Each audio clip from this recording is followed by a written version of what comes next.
Valérie Pécresse notamment a signé une tribune en début d'année pour sauver le Grand Paris. Elle disait qu'il était en train de se faire au rabais avec 40% notamment de décalage dans la livraison. Est-ce que c'est un Grand Paris au rabais qu'on est en train de préparer ?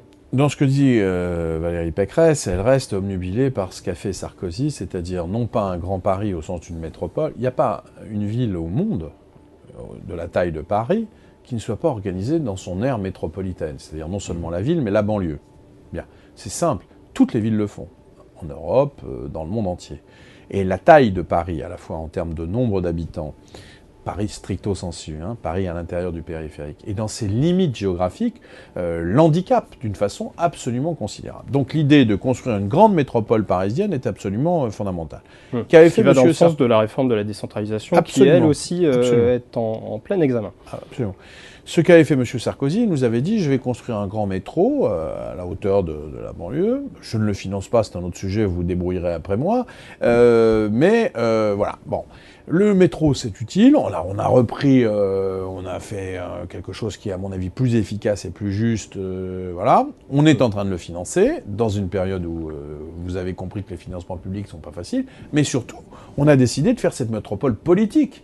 Et non pas simplement une métropole construite sur un métro, mais quelque chose où on rassemble les politiques publiques, les élus, pour avoir une seule politique, ou en tout cas une politique coordonnée sur l'ensemble de la métropole parisienne. Le logement, par exemple. Le logement en particulier, puisque vous le savez, on construit très peu de logements en Île-de-France, en tout cas très largement, de façon insuffisante par rapport aux besoins.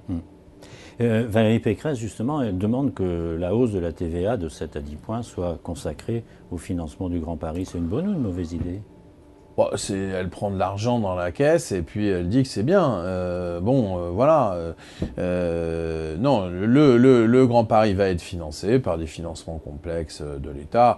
Je pense que vouloir prendre un tuyau pour l'amener chez soi, c'est une bagarre de chiffonnier, ça donne pas plus de résultats. L'important, c'est que les travaux soient décidés et qu'ils soient financés. Le coût aujourd'hui du Grand Paris, du nouveau Grand Paris tel que vous nous l'avez présenté. C'est 30 milliards d'euros sur 15 ans, c'est quelque chose qui est quand même très, très significatif, mais qui sera payé pour l'essentiel par la région parisienne. Je dis ça parce que nos amis de province peuvent dire mais qu'est-ce que c'est ? Est-ce que aujourd'hui l'Île-de-France est très largement contributaire positivement et elle le continuera et elle va se payer son Grand Paris, son métro du Grand Paris.